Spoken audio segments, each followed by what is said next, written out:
నిర్మలమ్మ పద్దు ప్రవేశపెట్టారు. కొన్నిటిపై పన్నులు బాధారు, మరికొన్నిటిపై తగ్గించారు. మొత్తంగా చూస్తే బడ్జెట్ కొంచెం ఇష్టం, కొంచెం కష్టంగా ఉన్నట్లు కనిపిస్తోంది.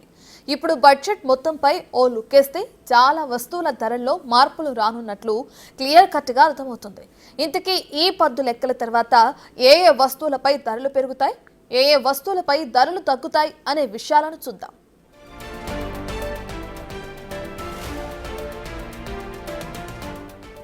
బడ్జెట్ గురించి మాట్లాడుకుంటే మొదట గుర్తొచ్చేది మధ్యతరగతి ప్రజలకు దక్కిన ఊరటే అని చెప్పుకోవాలి. ముఖ్యంగా 12 లక్షల ఆదాయం వరకు పన్నును రద్దు చేయటం భారీ ఊరటే అని చెప్పాలి. ఇక దీంతో పాటు కస్టమ్ రేట్లపై కూడా కోత విధించారు. ఇక దీని ఇంపాక్ట్ మొబైల్ ఫోన్స్, చార్జర్లు, మందులు, ఆహార పదార్థాలపై పడనుంది.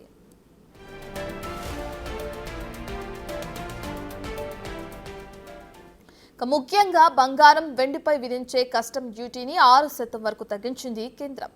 ఇక ప్లాటినంపై 6.4% కట్టించింది.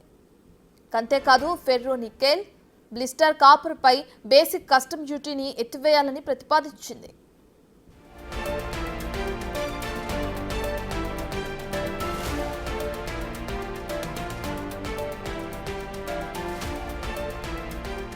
ముప్పై 36 ఔషధాలపై బీసీడీ అంటే బేసిక్ కస్టమ్ డ్యూటీని ఎత్తేసింది కేంద్రం. దీంతో క్యాన్సర్, క్రోనిక్ వ్యాధుల మందుల ధరలు తగ్గనున్నాయి. ఇక ఓపెన్ సెల్స్, ఇతర మూలకాలపై బీడీసీని 5% తగ్గించింది కేంద్రం. దీంతో ఎలక్ట్రానిక్ గూడ్స్ ధరలు తగ్గనున్నాయి. ముఖ్యంగా మొబైల్ ఫోన్ ఛార్జర్ల ధరలు తగ్గుతాయి.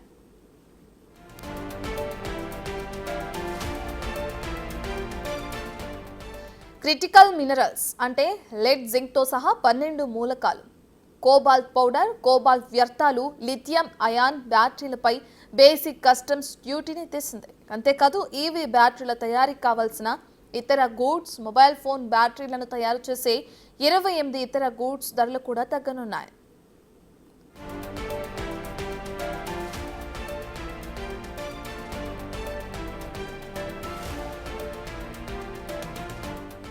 లెదర్ జాకెట్స్, షూస్, బెల్ట్స్, పర్సుల ధరలు తగ్గుతాయి. ఇక ఫ్రోజన్ ఫిష్ పేస్ట్ పై కస్టమ్ డ్యూటీని 30% నుంచి 5%కి తగ్గించింది కేంద్రం. దీంతో వీటి ధరలు కూడా తగ్గనున్నాయి.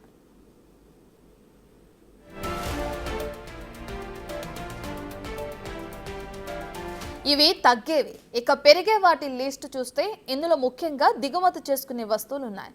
ఇక ఫ్లాట్ ప్యానల్ డిస్ప్లేల ధరలు పెరగనున్నాయి. వీటిపై బీసీడీని 10 నుంచి 20% పెంచింది కేంద్రం. దీంతో టీవీలు, మొబైల్ ఫోన్స్ ధరలు పెరగనున్నాయి.